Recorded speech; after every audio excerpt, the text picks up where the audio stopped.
ওর জানাজায় আমি আসবো না। আমি সবচেয়ে বেশি ভালোবাসতাম ওকে। শাকিব খানের। ভাই একটি জানাজায় ওকে পাই না, একটি জায়গায় ওকে পাই না। কেন আসবে না সে?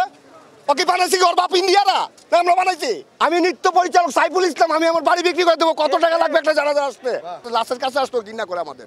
আর মরবে না তো, সাকিব মরবে না, সুচিতা মরবে না, ববিতা মরবে না তো। ইল্লা পার হয়ে গেছে, দরকার নাই নাকি? এটাই মনে করো। না না, সবসময় কাজ থাকে না ভাই। কয়টা সময় কাজ থাকে ভাই? কয়টা কাজ থাকতে পারে ভাই? 15 মিনিট কি কাজ কি ফেলে আসা যায়? আমরা কি কাজ ছাড়া নাকি? এগুলো হলো মনের উপরে নির্ভর। আপনি কি করবেন কি ভাববেন? আমরা কি কাজ ছাড়া? আমরা কি ইন্ডাস্ট্রি ডেউটিন? আমরা কি ইন্ডাস্ট্রি ডেউটিন? সাকিব কোনটায় আসছে আমাকে একটু দেখাইতে পারেন? আপনারা তো ছিলেন প্রত্যেকটা জানাজার, কোনোটায় পাইছেন? কোনোটায় না। ববি মিত্রর সাথে কি এরাই কাজ করছে? এই শুধু আলমগীর ভাই কাজ করছে, এই তারপরে উজ্জ্বল ভাই কাজ করছে, কাঞ্চন ভাই কাজ করে, আর কেউ কাজ করে নাই? ববি মিত্রর সাথে, অঞ্জনার সাথে আর কেউ কাজ করে নাই? শুধু মিশাই কাজ করছে। তাদের উদ্দেশ্যে একটি কথাই বলবো, আপনারা মরবেন। আপনাদের মরতো তখন আমরা আসবো না। আমরা কি একাই কাজ করছি? একজন কি সাকিব কাজ করে নাই এখানে? সাকিব তো কারো কেউ মনে আসে না। হ্যাঁ, কেন আসবে না সে? ওকে বানাইছি ওর বাপ ইন্ডিয়ারা, আমরা বানাইছি। আমরা বানাইছি সাকিব খান। আমাদের রক্ত দিয়ে আমরা সাকিব খান বানাইছি, আমাদের সঙ্গে আমরা সাকিব খান বানাইছি। আমি তো বললাম আমি আগে আসবো না, ওর জানাজায় আমি আসবো না। আমি সবচেয়ে বেশি ভালোবাসতাম ওকে। সাকিব খানের। ভাই একটি জানাজায় ওকে পাই না, একটি জায়গায় ওকে পাই না।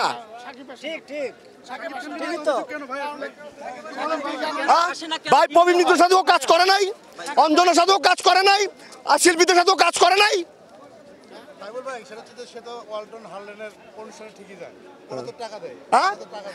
টাকা লাগবে আমাকে, কত টাকা লাগলে একটা জানাজা আসবে বলো, আমি দেবো। আমি সাইফুল ইসলাম, আমার বাড়ি বিক্রি করে দেবো। যাও, আমি নৃত্য পরিচালক সাইফুল ইসলাম, আমি আমার বাড়ি বিক্রি করে দেবো। কত টাকা লাগবে একটা জানাজা আসতে? ঠিক আছে, ঠিক আছে।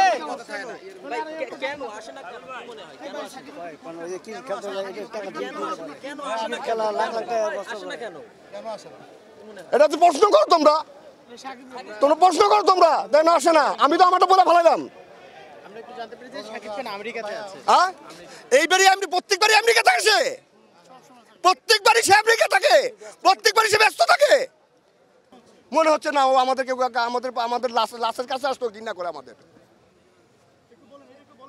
এই যে আসলো না প্রত্যেকটা। আপনারা বলেন কেন? আপনারা এই প্রশ্নটা করলেন, কয়টা জানাজার বিজনেস আছে শাকিব খান দেখছেন? আমি না, আমি না, ইন্ডাস্ট্রি তৈরি করেছে। আমি না, আপনি ভুল বলতেছেন। আমি না, ইন্ডাস্ট্রি তৈরি করছে আমরা। আমি তাকে একটি কথাই বলবো, তুমি আমাদের ভাই, তোমাকে ইন্ডাস্ট্রিতে যদি এতটুকু সময় পাও, এই ইন্ডাস্ট্রিতে কোনো একদিন মারা গেল, তুমি ইন্ডাস্ট্রিতে আইসো, এইটাই আমি বলবো। এই জন্য তোমার খেপা। তুমি কিন্তু আমার শত্রু না, সাকিব কিন্তু আমার ব্যক্তিগত শত্রু না।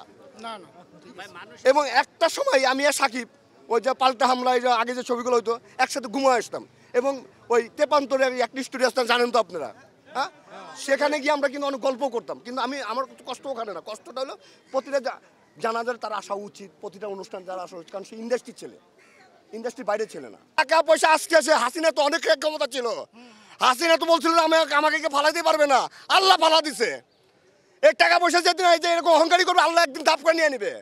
আল্লাহর উপরে কেউ নাই, আল্লাহ রব্বুল আলামিনের উপরে কেউ নাই। আমি ঠেকা দেবো না, তুমি তোমার জানাজা আমি ঠেকা দিতে পারবো? কি বলো তোমরা? কারো জানাজা কেউ ঠেকা দেবো? আমি আসবো না, বাস হয়ে গেল।